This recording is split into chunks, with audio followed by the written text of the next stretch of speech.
네, 주안의 만나 2월 27일 목요일 묵상을 함께 나오도록 하겠습니다. 오늘 말씀은 누가복음 7장 18절에서 35절까지의 말씀으로요. 백성을 회복시키시는 하나님의 나라라고 하는 제목을 함께 묵상을 나누도록 하겠습니다. 자, 오늘 본문에서는 세례 요한의 질문에 대해 답하시는 예수님의 말씀을 통하여 예수님께서 이루고 계신 하나님 나라의 속성을 보이시고 계십니다. 자, 오늘의 본문은 조금 난해합니다. 왜냐하면 세례 요한의 질문이 마치 예수님의 그리스도 되심을 의심하는 것과 같은 뉘앙스를 보이기 때문입니다. 자, 과연 세례 요한은 어떤 질문을 하고 싶었고 또한 예수님께서 답하시는 내용은 어떠한 것인지를 같이 보기를 원합니다. 세례 요한이 자신의 제자들을 예수님께 보냅니다. 그리고 예수님께 물어요. 당신이 오실 그분이십니까? 아니면 우리가 다른 일을 기다릴까요? 라고 묻습니다. 자, 아니 지금까지 세례 요한은 예수님을 메시아라고 계속 선언을 하였고 자신의 제자들에게도 예수님을 흥하게 하고 자신은 쇠하게 하는 증인들이 되라라고까지 하였는데 이것이 과연 무슨 말입니까? 자, 학자들은 이러한 그 세례 요한의 질문을 그가 처해 있는 상황에서부터 이해를 하기 시작합니다. 요한은 지금 옥에 갇혀 있는 상황입니다. 그리고 세례 요한이 예수님에 대한 질문을 던진 것이 18절 이후입니다.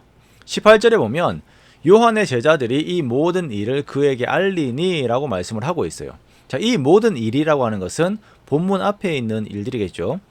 가버나움에 있는 이방인 백부장의 종을 고치신 일, 그리고 나인성 과부의 아들을 살리신 일입니다. 자, 이러한 일들을 요한의 제자들이 이제 세례 요한에게 알려요. 그러자 세례 요한은 의문이 생긴 것입니다. 자, 과연 이 예수 그리스도라고 하는 예수라고 하는 이 당시에는 예수라고 하는 이분은 메시아이신 것 같은데 어떤 그림을 그리고 계신 것인가? 즉 자신이 가지고 있던 메시아의 그림과는 다른 그림이라는 것이죠. 자, 그래서 세례 요한이 예수님께 묻습니다. 당신이 메시아이십니까? 아니면 우리가 다른 일을 기다릴까요? 즉 이 말씀은 당신이 정말 하시고자 하는 일은 어떤 것입니까? 라고 묻는 것이에요. 자, 우리가 세례 요한이 옥중에서 이러한 질문을 했다는 것을 다시 보면서 본문을 보겠습니다. 그리고 누가복음의 서두를 보면 요한은 회개와 심판에 대한 메시지를 강하게 하였습니다. 그래서 회개의 세례를 전파하고 예수님에 대한 설명을 할 때에도 예수님께서 알곡과 쭉정이를 나눈 심판주가 되심에 대해서 선언을 하였죠. 자, 그러므로 우리는 세례 요한이 생각한 하나님의 나라와 예수님께서 이루시고 계신 하나님의 나라의 그림이 차이가 있음을 우리가 알 수가 있습니다.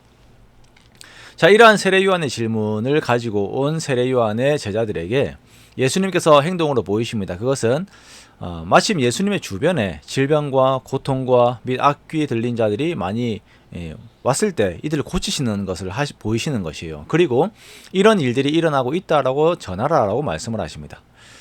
예수님께서 이러한 치유의 사역을 하시는 것은 자의적으로 하시는 것이 아니라 이사야에서 예언된 메시아의 모습대로 이 모든 것들을 하고 계신 것이죠.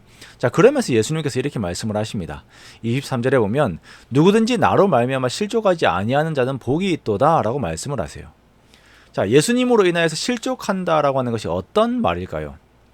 그것은 내가 현재 바라는 메시아상에 예수님을 적용시켰는데 예수님이 다를 경우에 실족을 하게 됩니다. 나는 심판이 빨리 왔으면 좋겠는데 예수님은 회복시키시고 살리시고 이방인들에게도 은혜를 주세요. 자, 그러면 실족하게 되는 경우들이 있다라는 것입니다. 예수님은 이루시고자 하시는 하나님의 나라가 회복의 나라임을 말씀을 하십니다. 이러한 회복의 은혜는 모두에게 반드시 주어져야 하는 것이며 이것은 예수 그리스도의 십자가와 부활의 공로로 인하여서 새로 이루어지는 거듭난 자들의 모임인 교회를 말하는 것이죠. 여자가 낳은 자들 중에서 가장 큰 자는 세례 요한입니다. 그러나 그리스도로 말미암아 거듭난 자들 중에서는 가장 작은 자도 세례 요한보다 크다라고 예수님께서 말씀하세요.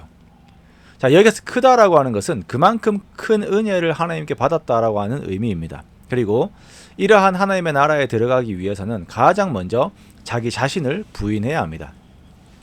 그렇게 하나님 앞에서의 진정한 회개가 있어야 합니다. 그래야 자신의 의가 아닌 그리스도의 의를 의지할 수 있기 때문이죠. 그래서 모든 백성들과 세리들은 자신을 부인하고 요한의 세례를 받았습니다. 그러므로 예수님께서 말씀하시는 이 내용들을 들은 죄인들은 하나님을 의롭다라고 말합니다.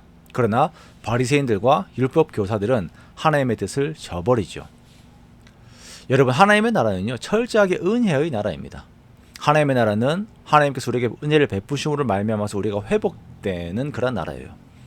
우리가 항상 이것을 고백하면서 주님만 높이는 나라가 되는 것이죠.